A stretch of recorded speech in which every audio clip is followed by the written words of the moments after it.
Au 1er mars 2023, l'humanité, l'espèce par le journal, a découvert 5332 exoplanètes réparties dans 3931 systèmes. Évidemment, vous vous en doutez, avec un tel nombre de planètes, il en existe aussi certaines pour le moins exotiques.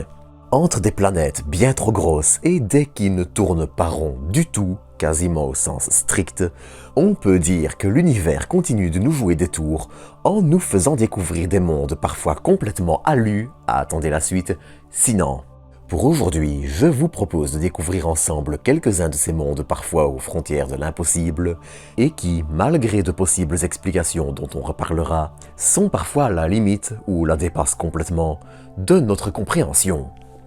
Mais avant de commencer, si cet épisode vous plaît, je tenais à vous inviter à vous abonner ainsi qu'à liker, commenter et partager cet épisode si vous désirez me soutenir. Allez, sur ce, je vous propose de quitter la Terre et de nous diriger vers une exoplanète. Pour ce faire, il va falloir s'éloigner à près de 1115 années-lumière de nous. C'est là que l'on trouve l'étoile TOI 640, une étoile jaune-blanche d'une masse d'environ 1,5 fois notre Soleil et âgée d'environ 2 milliards d'années. Cette étoile fait partie d'un système binaire avec une seconde étoile beaucoup plus petite qui entre, elle, dans la classe des naines rouges, classe d'étoiles dont la masse dépasse rarement le tiers de celle de notre Soleil.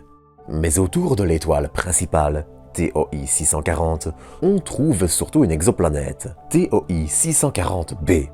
D'une masse de 0,5 et d'un rayon d'1,7 fois Jupiter, elle peut sembler en apparence être une planète assez banale, mais elle est en fait un type de planète qu'on a encore du mal à comprendre.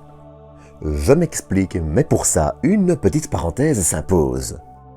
Car pour comprendre ce qui ne tourne pas rond avec cette planète, il faut en revenir aux premiers âges d'un système. Vous le savez peut-être déjà, mais à l'origine de tout système dans l'univers, il y a, au départ, un nuage de gaz.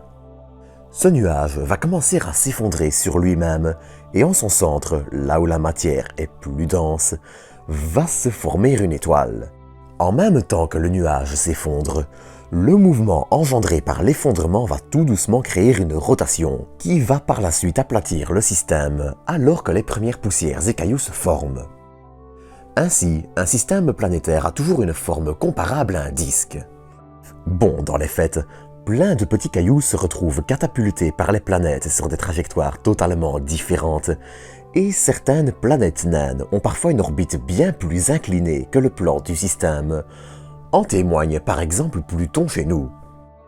Mais bref, retenez simplement que de façon générale, un système qui se forme va voir une rotation apparaître et prendre une forme globalement comparable à un disque et que les seules exceptions sont souvent des objets mineurs, assez légers pour être facilement catapultés. Toutes les planètes, et la majorité du reste, se retrouvent ainsi alignées sur le même plan qui correspond aussi au sens de rotation de l'étoile. Et puis, il y a des cas comme TOI 640b.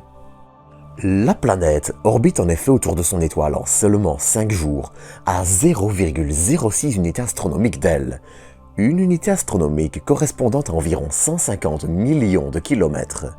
Mais bref, avec une température estimée de 1500 degrés, elle est ce que l'on nomme une Jupiter chaude. Mais ce n'est pas encore là que les choses deviennent bizarres. Ce qui frappe, surtout, c'est l'excentricité de l'orbite de la planète. Son orbite est en effet inclinée à 104 degrés par rapport à son étoile. Pour illustrer mes propos, les flèches blanches au-dessus et en dessous de l'étoile indiquent le sens de rotation normal pour une planète autour de son étoile, et les flèches presque verticales, l'orbite de la planète en question. Alors, bien sûr, dans le cas de TOI 640b, il y a un début d'explication. L'effet de marée de l'étoile secondaire du système, la naine rouge dont je parlais là tantôt, est probablement responsable d'une modification de son orbite après sa formation. Si l'explication est en effet possible, il existe malheureusement un gros détail qui est aussi efficace pour annihiler la théorie qu'une pluie torrentielle sur un château en Barbapapa. La classe de planètes dont elle fait partie, les Jupiter chauds, sont souvent découverts sur des orbites similaires. Ça et le fait que la proximité d'une planète avec son étoile rend peu probable le fait que son orbite ait été perturbée par un objet si éloigné. On parle ici d'orbite dite polaire, même si la notion de pôle magnétique sur les étoiles est bien plus complexe, mais ce n'est pas le sujet. Alors, je préfère le dire tout de suite, on ne sait pas encore pourquoi cette particularité existe. En fait, c'est même un mystère dont on ne commence à réaliser l'existence que depuis quelques années tout au plus. Beaucoup de phénomènes peuvent en effet modifier drastiquement l'orbite d'une planète. Le passage d'une étoile près d'un système, le fait que la planète soit autour d'une étoile faisant partie d'un système binaire, des impacts majeurs, planètes vagabondes capturées, ce qui ne colle presque pas du tout avec une orbite proche de leurs étoiles dans le cas des Jupiters chaudes, et bien d'autres encore. Le problème, c'est que pour une bonne partie de ces Jupiters chaudes, ces explications ne tiennent tout simplement pas la route et ne collent pas avec ce que l'on sait de ces systèmes. En gros, il existe probablement un phénomène qui nous échappe et qui n'impacte d'ailleurs pas que les Jupiters chaudes, même si elles en sont les principales victimes, et qui peut totalement dérégler l'orbite d'une planète. Avec un nombre croissant d'objets de ce type découverts, il devient de plus en plus clair que ce ne sont pas des anomalies et des cas particuliers, mais bien un phénomène réel et, même si rare, assez régulier. Malheureusement, pour les explications, il faudra probablement encore attendre longtemps. Et en attendant, on reste avec un mystère épais qui contredit en partie nos modèles de formation de systèmes.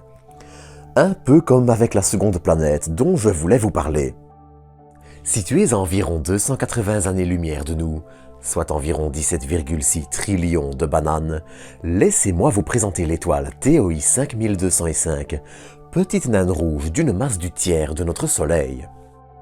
Autour d'elle se trouve la planète TOI 5205b, une planète d'une taille d'une masse comparable à Jupiter. Elle orbite elle aussi assez proche de son étoile, en seulement 1,6 jours terrestres, et a de par sa proximité une température de près de 350 degrés, soit un peu plus de la moitié des 750 à partir desquelles elle rejoint la catégorie des Jupiters chaudes. Mais là aussi, le problème n'est pas là. Le problème, c'est que cette planète est tout simplement trop grosse pour exister autour d'une étoile si petite et qu'elle ne correspond, là non plus, pas du tout à ce qui est possible avec nos modèles de formation, avec, là aussi, pas d'explication à cette anomalie. En effet, lors de sa formation, l'étoile ne devait tout simplement pas disposer d'assez de matière pour qu'une planète si grande puisse s'agréger, et il n'y a pas de réelle explication. Enfin, ces deux planètes ont toutes deux été découvertes alors qu'elles passaient devant leur étoile, bloquant une fraction de leur lumière, 7% dans le cas de TOI 5205b, ce qui est un record d'ailleurs, découverte par la mission TESS. D'où le nom TOI pour Test Object of Interest, mais bref. Tous ces mondes nous apprennent une chose. Même si nos modèles de formations actuels sont plus que solides et viables, et sont d'ailleurs aussi souvent vérifiés avec plein d'autres systèmes, ils ne sont pas non plus parfaits. Comme toujours en science, il est bon à la fois de se baser sur ses acquis et les modèles les plus solides, mais aussi de savoir regarder certains faits qui prouvent qu'il va, visiblement, falloir améliorer ces modèles. Ou alors trouver des explications externes, ce qui est malheureusement peu probable dans les deux cas. En attendant, c'est ici que je vais vous quitter pour aujourd'hui. J'espère que vous aurez apprécié cet épisode et je vous donne rendez-vous dans quelques jours pour un nouveau. D'ici là, prenez soin de vous, prenez soin des autres et à très bientôt pour de nouvelles doses d'espace.